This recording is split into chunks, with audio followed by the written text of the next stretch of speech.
Welcome to Rebecca Sounds Reveille. What a hot show have I got for you today, because I've got someone who I have grown up with in the back of my family's van.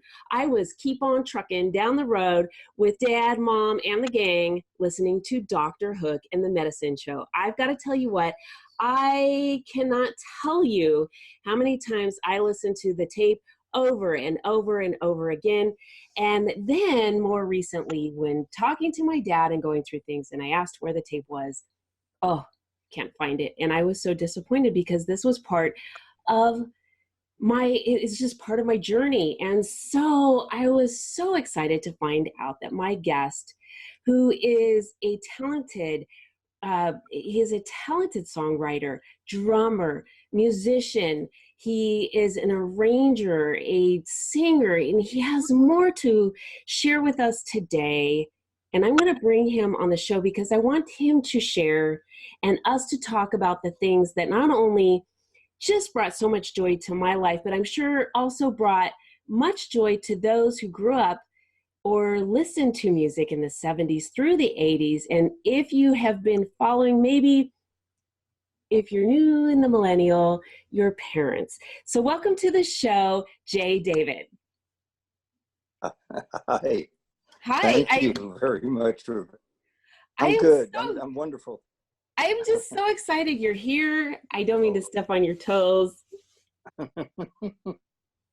No problem. No problem. I'm doing better than I have any right to, actually.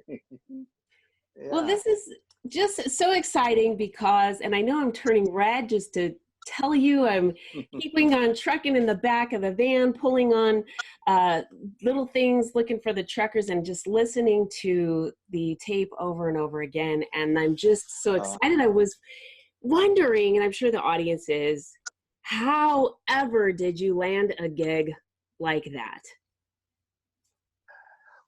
Well, I was the staff drummer at Mercury Records in New York City, and I was playing whenever all of the songwriters, that they had about 150 songwriters, and whenever the songwriters would come up with a song that management thought was good, they went and they had me come in and record the drum parts for it. And then, and along with two other instruments, it would just be a trio, and somebody would sing it.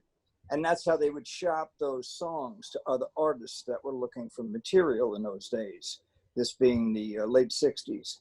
And so I was in the studio all the time. And then I began singing the songs too. And then I began playing the piano and then the drums and singing the song. So I was very busy. And one day this producer came in and he said, "Hey, Jay, listen to this song." And he played me a song called The Last Morning. And he said, "This is a new group called Dr. Hook and the Medicine Show, and they don't have a drummer, and they're looking for a drummer. And do you want to go and jam with them?" Well, ordinarily, I was so busy at the time myself, I generally would not have taken the time really to do it.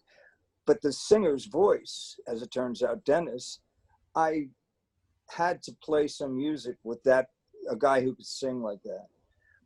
Is one of the great voices of all time. So I did. I went over to New Jersey, which is where I'm from. And I went over there that night and sat in with the group in a little club called the Sands. And it held about, I don't know, 60, 70, 80 people. And we just hit it off immediately. And then the next night I went back and sat in again. And then the next night, and before you knew it, I was there all the time, playing every gig. So that's how it began. This is pretty neat. And so you really, having landed that, took really the entire group with them into going into fame, because it was right after that they ended up getting launched with Capitol, right? And dropping actually the Medicine Show. Oh yeah, well you're way ahead now though. But what actually happened was we were signed. We went and auditioned for Clive Davis at Columbia Records, and so we walked on the elevator and went up to, I don't know, the 90th floor. And Clive Davis, I don't know if you know who he is, but Clive Davis was and is huge in the recording industry. And so Clive met us at the elevator, and he walked us into a big hall with 2 seats and a stage. And he and one of his vice presidents were going to sit in those seats and decide whether we had a future in the music business or not. So I realized, well, you know, for our type of thing, we're going to get killed, because he auditioned Blood, Sweat, and Tears in Chicago and all these bands that were, you know, the real bands. And we were a bunch of clowns that played music and had a great deal of fun. So I said, excuse me, Mr. Davis, where's your office? And he said, it's right across the hall. Why? And I just turned around and walked across the hall. So did Clive. They all we walked into his office, and he had one of these marble tables that was kidney shaped. It was gorgeous, you know, I mean, huge. And I walked behind his desk and took his trash can and turned it upside down. And Dennis and Ray took out acoustic guitars, and I played the trash can, and that's how we did our audition in his office. And the next day they signed us to a $750,000 deal. I So love it. yeah, that's how that happened. And he wrote about it in his book, Live, Inside the Music Business. So it was, because we would have been killed. We were not a classic rock and roll band. And if you wanted, you know, if you wanted to hear great music, well, we were coming at it from a whole different point of view. And so that's what happened. And that's how we were signed to Columbia. How did you start, or how young was it that you began to notice a musical talent within yourself?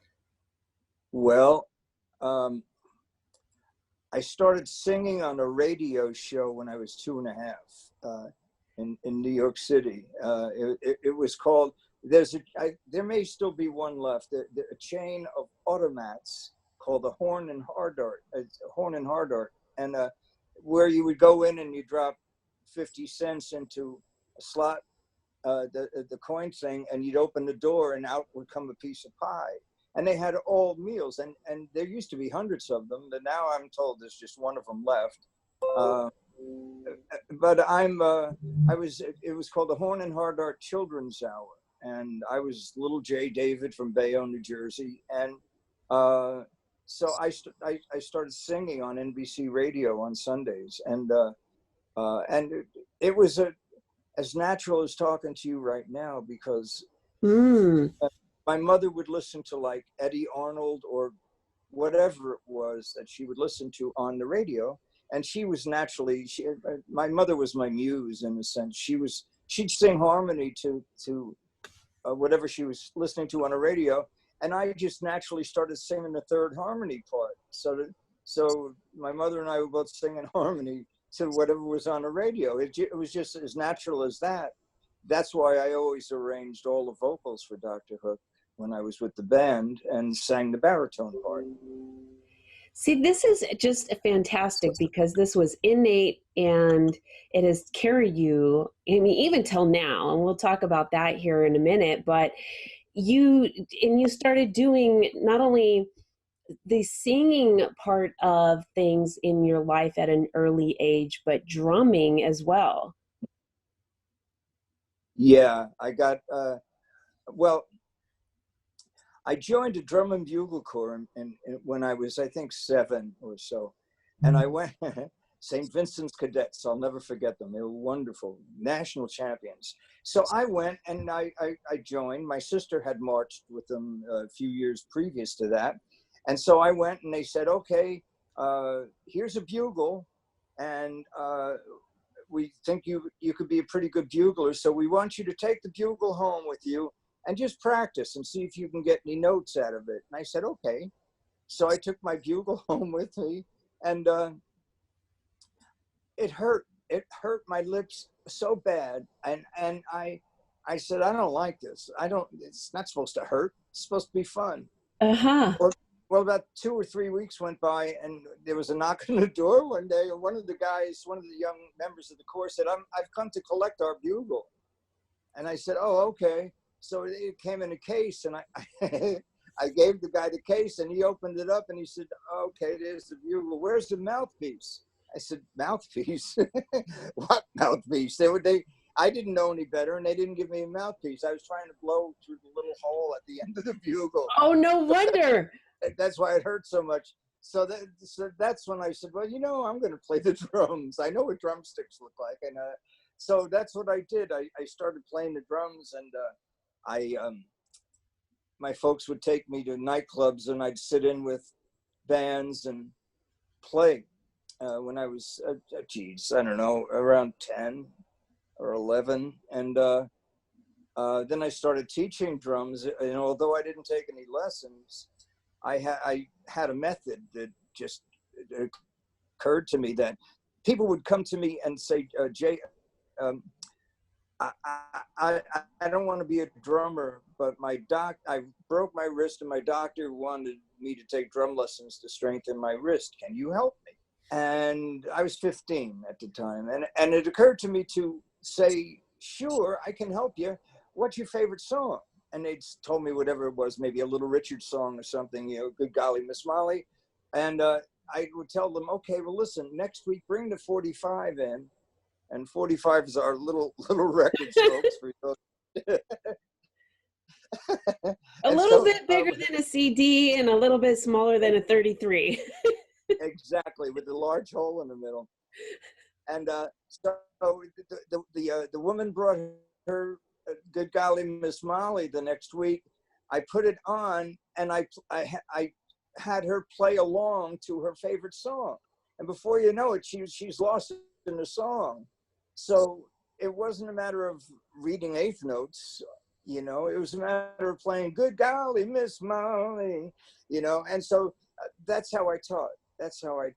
And then I joined the Navy, and the Navy asked me to, they figured I was, because by that time I was already marching in St. Patrick's Cadets drum corps. And the Navy thought I was going to go into the Navy Drum and Bugle Corps, but I asked them, can I go to hospital corps school? And they said, yeah, sure, okay. So that's what they did. They sent me to hospital corps school, and as it turns out, the admiral of the 9th Naval District, he looked like God in dress whites with all the gold and stuff. Uh-huh. He calls me into his office, and I just got out of boot camp. I've been in, 9 weeks. And so he calls me in, he says, David, we're very appreciative that you're going to go to corps school, and we're starting a drum and bugle corps, a hospital corps, drum corps, and we want you to be the drum major. So that's what I did. I did that when I was going to corps school. And so it was, music's always been a savior for me. It absolutely has. Thank you so much for your service as well. We do. Thanks for yours. Oh, yes. Yeah. I am really so excited. It's carried you from the very beginning of your life, and it's just been so sustaining for you with all of the things that you've been doing. And I'm going to gather that just like everyone, we've all had our ups and downs. And with those who are that have creative minds, such as yourself, where you write music, you can hear it, you can sort of visualize it as well, that in those tough times, you're able to utilize that strength to not only get you through, but others around you as well. Well, thank you for that. You're absolutely right. I used to tell people I hear the songs in my head before we record them, and they were like little movies to me. For instance, well, I'll tell you how we used to record with Dr. Hook and the Medicine Show. I would go in, and Dennis would go in, and Dennis was playing bass then. He'd play the bass track, and I'd play the drum track. And then he would go in again, and I would go in again, and I'd play the piano, and he'd play the guitar. So just the two of us laid down the whole basis for the song. and we built it from there. And then I would arrange the vocals. Dennis would sing the lead, or Ray, but mostly Dennis. And that's how we built our songs. That's how we built Sylvia's Mother. It's how we built Carry Me Carry, which is one of my favorite songs. And all of them for the 3 albums I was with the band. This is really incredible. Now, while you were with them, was this the challenging time when the cover of the Rolling Stone came out and BBC would not let that air due to the challenge with possible copyright infringement with the Rolling Stone magazine over there in Europe? No, the problem was that we said cocaine, and the BBC wouldn't let us wouldn't let any songs on the air where the word cocaine was used. Oh, so, okay. Yeah, so when we were on television doing the song, we had to, for the BBC, we had to change it. I got a freaky old lady named Golden Gady. So we had to do it like that, you know. It wasn't anything to do with Rolling Stone. They were very happy, you know. All of a sudden they had a hit record. They don't sing, we did. Well, I'm glad that you're clarifying that, because that's kind of the scuttlebutt, and it's better to know from the source than it is from anywhere else. Yeah, cool. Yeah, that's what happened. They, you know, the word cocaine. Ooh, don't say that. And the Dr. Hook and the Medicine Show did make it on the cover. Yeah, well, they did a caricature of 3 of us. George and Bill and Dennis and Ray, but George and I were not on that cover. But it, you know, it was beyond me. You know what I mean? It's going to be what it is. So. But, after you left Dr. Hook and the Medicine Show, what happened after that? Because I know weren't at one time then you were with David Crosby. Yeah, I put a band together with David Crosby, and he brought the guitar player named Slick Aguilar in, and I brought Merle Saunders' son, Tony Saunders, the bass player, and Austin DeLone, the keyboard player. And so we put the band together like that, and it was a heck of a band. And we toured for about 2 years. And David's hobby, of course, was, you know, almost killed him, and very difficult to tour while he was going through all that. And but we did. And he's, I mean, I was the only witness to the... I'm sorry. I'm sorry, go ahead. Well, I was just going to say that I was the only witness to his bust in Dallas. And that's what, yeah. I was warming up.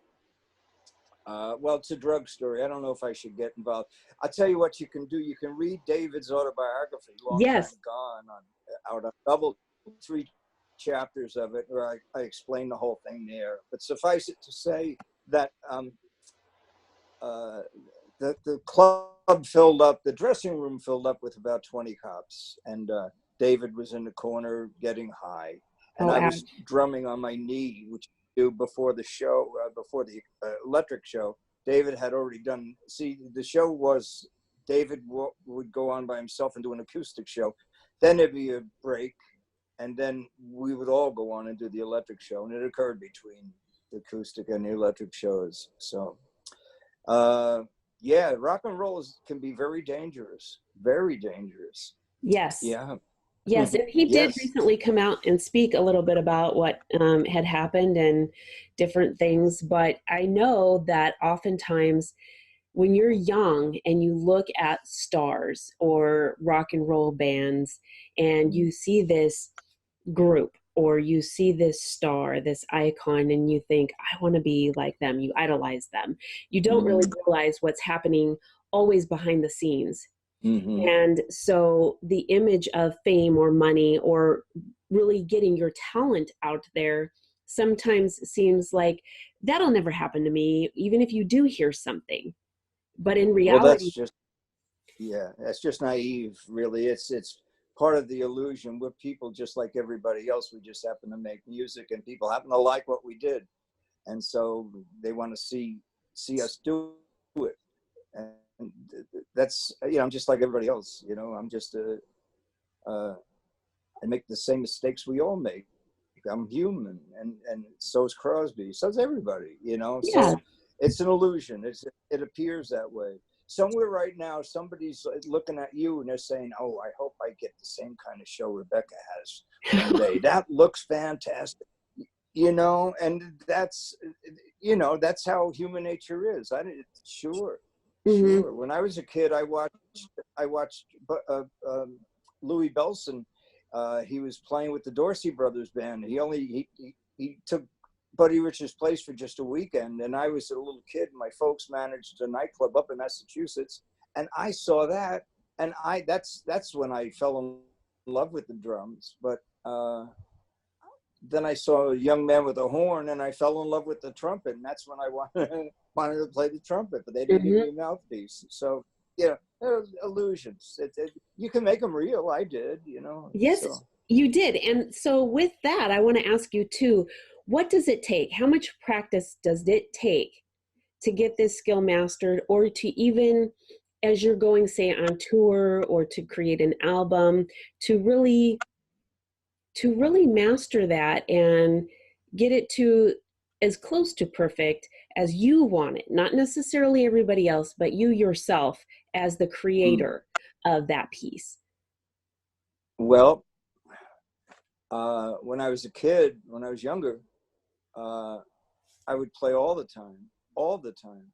And I guess it started from when I was a little kid sitting at the dinner table, playing with the knives on plates and glasses and stuff, you know, drove my family crazy. But Mom, would you drink a little of that milk? It's not in tune, you know. Hey, come on, man. But that's how I was. And so it was a labor of love, and there's nothing stronger than that. So it never occurred to me that it was practice until later, until it was full ensemble practice. And I'm a pretty quick study, so I get things, I get them pretty quickly. And so, but as far as my own instrument to myself, it was just my folks got me a set of drums, and I would take them. They'd be up in my bedroom, and I would play every day. You know, I was in grammar school, and I came home from grammar school, and I'd be playing along to Count Basie, April in Paris. It was just wonderful, you know, just working it all out. That's what I did. When you do things that you love, it's really not practice. You just embrace it, you go That's, with it, you want to do more. But what's really interesting too, and what made you and still makes you a great teacher, is that you're able to pass along the things that you love to someone else and put it in a term to them that is not like making it seem so schooled. So for example, when you said, instead of doing it in the eighth, let's do it like this, play this song, yeah. you're getting someone to enjoy the Yes. art of learning. And Yeah. I think that that's a really neat technique, because oftentimes we don't do that anymore. We want to go, this means this, you study this, now do this. And so it doesn't always become absorbed so easily when we do it that way. Well, not everybody wants to be a drummer that wants to learn how to read. So rather than mama, dada, mama, dada, mama, dada, and you get faster at it, well, there are those. I knew guys that could read. If a fly pooped on a piece of paper, these guys could read it. That's how great a reader they were. Me, play me the song, and I think I can get you a hit. That was my attitude, and I did. Um, there's a I was doing a demo session, or at least I thought it was a demo session, for this fellow that came over from Italy, and he wrote an astronaut song. Okay, and so he was so nervous he would keep coming in the studio, so they locked him in between the two studio doors, and he's looking through the window as we're playing. Well, that song, when we got finished with it, he brought it down to NASA, and it was made the official astronaut song. And you know, we locked him in between the doors, you know, because he was so annoying. you never know what's going to happen with stuff. Never, not ever, you know. What So, has and I, been the most surprising thing that has happened to you? And I don't want to talk about current things just yet, but from okay.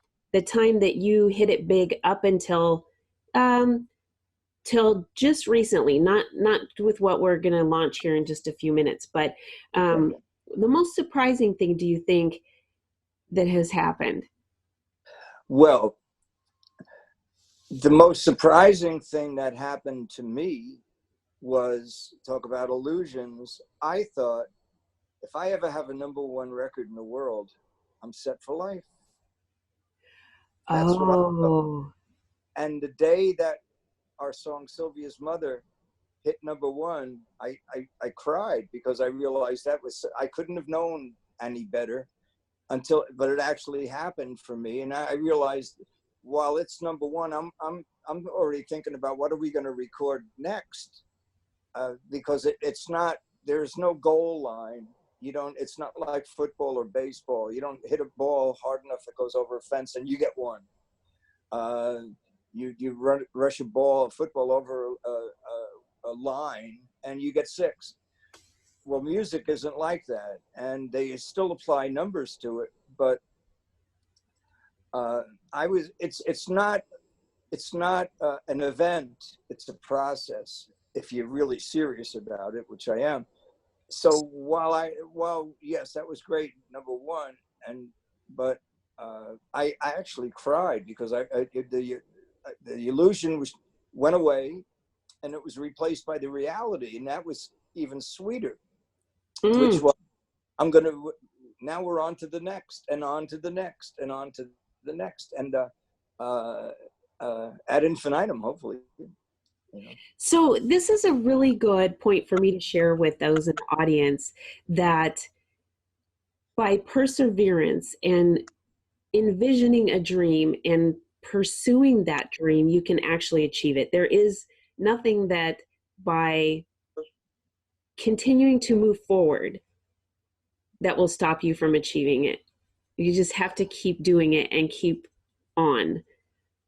Yeah, achieving it would mean that it was an event, and for me, there were certainly some wonderful events that have occurred, but it was the process, a life. I'm a drummer for life. I always have been. I always will be, and I'll always make music. I have a little recording studio in my house here, and I I'll be recording later today. It keeps me young, it keeps me alive, it keeps me vibrant, and it keeps me. I mean, I don't ever listen to any other music out there. I listen to what it is I'm recording. And some people say, well, you know, you got to know what's out there, your competition. There is no competition. There never has been competition. There is influences, but there's not competition. And anybody that thinks that you're going to be better than somebody, who's the best guitar player, that it's not about that. Everybody has their own style, and everybody Yes. has their own magic and thunder.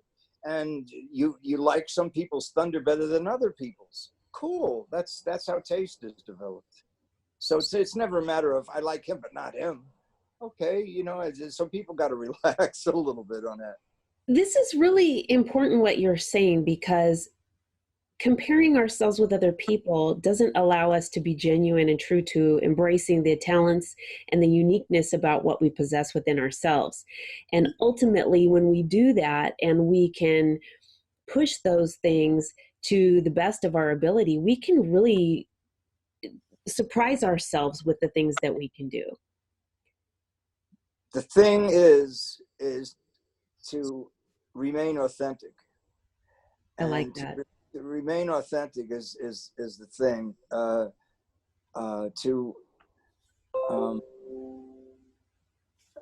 That's the whole thing for me, and uh, I I remember what it was like to want to be like somebody. I know it's not like I never felt these things. I have felt them. I have lived through them, and so. But I would say, if I would to offer any hint of what to do, it's remain authentic to yourself, and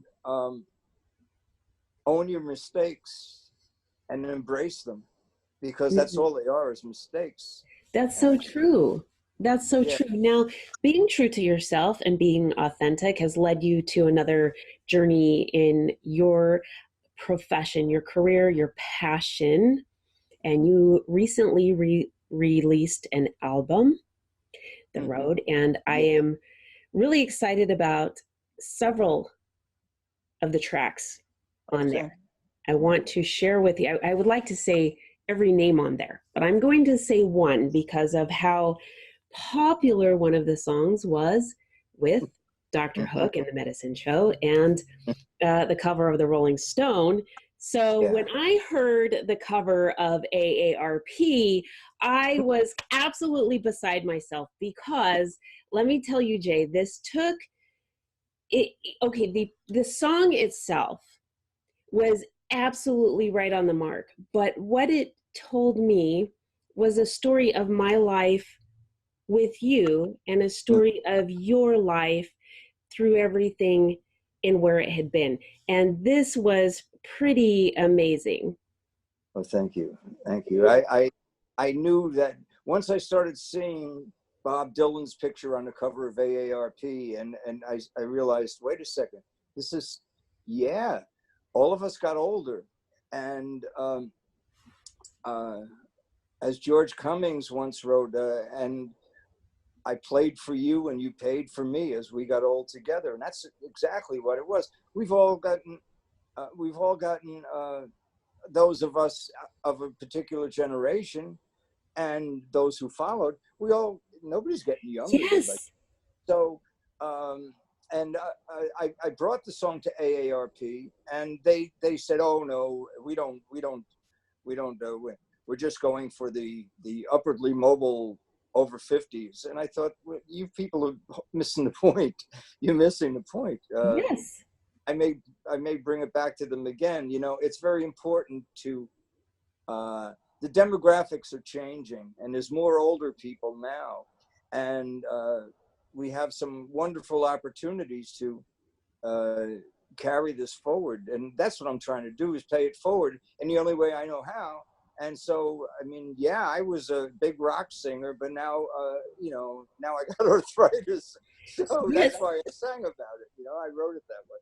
Well, it was just, I mean, it was truth. You know, they say there's truth in humor. So it has comedic value Yeah, that is true, but yeah. it resonates with all of us that were there with you on your original journey. That it's just a parallel of your life with our life at the same, and when we're all moved forward with this, it's a very, there's so much to this one particular song, while there's so much value and merit in the others, and they really hit home. In fact, there's even one of the tracks that that kind of has an 80s theme to it too. But I've got to tell you, all of them are fantastic. This one just, I think, really embraces the entire journey. And I was so excited to hear this because Okay. I was just completely encapsulated. Yeah, thank you. Oh, that's great. Thank you. Yeah, it's what I intended. It's what I intended. It seemed like a good idea, and I had it in plan, you know. And so that's why I wrote it. And of course, it's Shel Silverstein's music, but it's my words this time. And and who else better to do it than me? Yes. You know, because I got old, and so let me sing this. Well, that's what I mean. All of it, the whole entirety of it. I mean, you can come from this with so many different angles and perspectives, but it's everything and more. And so it's really exciting. And I would like you to share with the audience. I can share it, but I would like you to share with the audience how they can get a hold of this album. I'd prefer that they go to your website than anywhere else so that you are able to. But well, you know what? You can reach me via Facebook. I'm on Facebook. You can reach me that way. J David, Jaydavid, and if you see an older fella on the picture, then that chances are it's me. And so you can contact me via Facebook. You can contact me. If I knew you, I give certain people my address. I live in Los Angeles, but you can reach me via Facebook, or I'll give out my email address. Is that okay? Yes. Yeah. All right. J. David, 1942. That should tell you something. 1942 at yahoo.com. Just send me an email, and I'll sign it for you. And I'll personalize it for you, and I personally will mail them out to you. I love it. See, this is much better than just going down to the store and trying to buy a copy. This is so much more meaningful. Now, also, in addition to this, you have not stopped. You have something else you're working on, and I'd love that to be shared with the audience as well. Okay. Well, I started taking acting lessons. I mean, this is Los Angeles after all. And my first acting job was, they hired me, they gave me a co-star billing along with Billy D. Williams and Tim Conway, God bless his soul, to play 3 retired showbiz personalities on this TV show called Glee. And yes.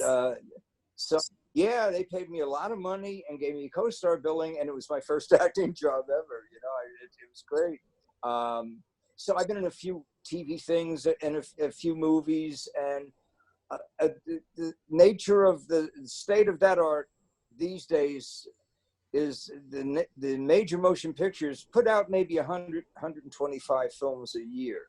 That's it.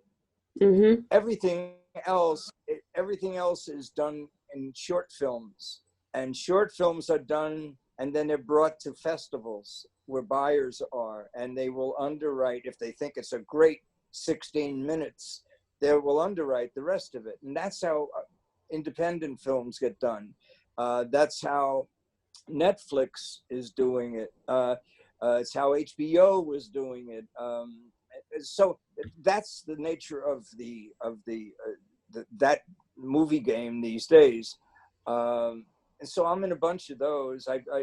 I played a serial killer in one. I killed 48 women and 1 man, and it's called The Unforgiven, and it's no, The Unconfessed. I beg your pardon. The Unconfessed. Okay. The Unconfessed, and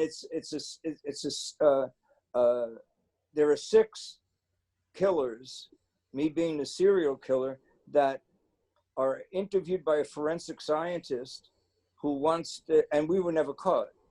So explaining what our life was like to a forensic scientance. Is this based on, is it based on a true story? No, I hope not. Okay.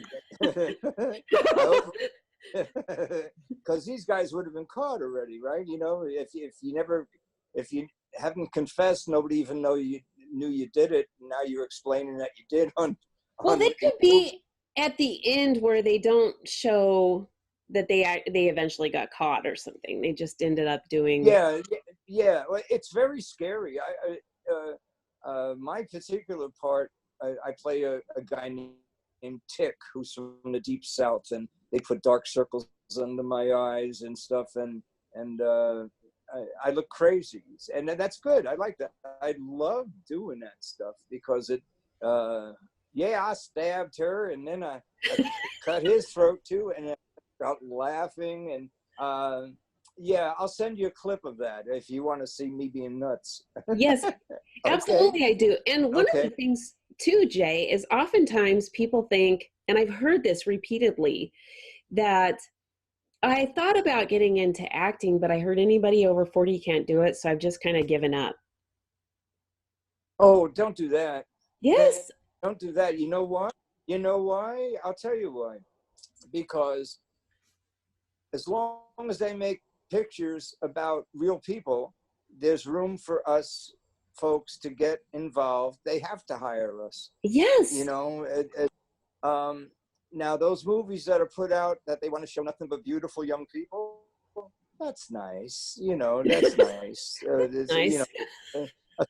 A film version of Baywatch. Oh, great. Yes. But if you want to show real life, if you want to make a Midnight Cowboy, you can't have all beautiful people. You need That's right. people. And that's why there's still, so that's why, I mean, heck, I'm still doing what I'm doing. And I'm enjoying that a whole bunch, This, character roles. I love that stuff. this is wonderful. And Yeah, you it have is. It's more. cool. You have more than that too coming up. Yeah. Well, I'm doing some voiceovers now as well. And there's one coming out Labor Day at the end of this month, I guess, this being August 2019. There's a wine that you still see in stores called Barefoot Wine, and their logo is a footprint. And the two owners that founded and funded the firm sold a ton of wine that way. It was cheaper than all the rest of the wines, and they just made a ton of money. Now, they wrote a book about it when they sold the company for a lot of money, I'm told, but I don't know specifics, not my business. But they did write a book about it, and it went to #1 on a bestseller list at the New York Times. And then they decided to do something which is really hot right now, to use today's term, which is a talking book. And in other words, they have actors doing the dialogue from the book. So you can buy, it's like Audible. I have Audible, and Audible is books being spoken, because oftentimes I don't have any, I can't read, but no, it's not that. It's books being spoken. You can listen as you're doing something, not driving, that'll get you in trouble. But so I'm playing 4 roles in the audiobook is what I'm doing. And everything from a Danish guy to the owner of a winery to also, so it's fun to do that. It's fun, a lot of fun to do that. I love that stuff. Jay, this is really exciting. You've got a lot of great things coming out for us to see. You are on the move, just like you always have been. It's been such a pleasure for you to be here. Thank you. Yes, you've brought a joy to my life since I was very, very small, and you've continued to do that. And I thank you personally for that, as well as here, and for doing that to millions of other people as well. Thank you. God bless you for having me today. And wait a second, I have a phone call. It's somebody that I owe money to. I'm not paying. No, I'm just making that up. This is like the only kind of calls that we get now anymore is, do you want to buy something, or we have to collect money for something else, which really isn't something that you owe them money more for anyway, because they will say that it's either the Social Security office or the FBI anyway. So either if it is the Social one Security, or the other, just tell them, no, you're not, because Social Security never calls you up. That's contact right. you another way. So those are scam phone calls, folks. That's right. Yeah.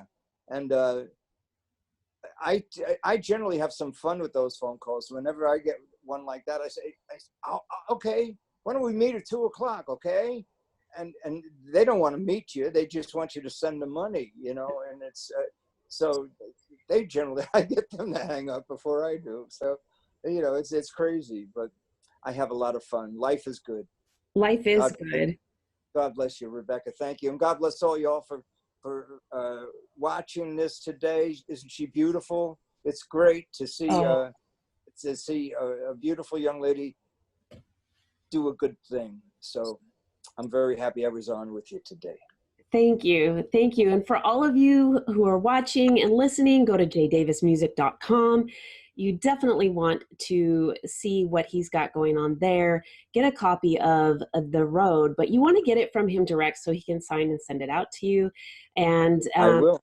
his email is jdavid1942@yahoo.com. You definitely That's it. want to connect with him there and on Facebook. And I want to thank all of you for tuning in to another episode of Rebecca Sounds Reveille. I ask that you share this episode with your friends, your family, all of those that you know on social media, and all that you don't. Thanks for tuning in. We'll see you next week. Bye.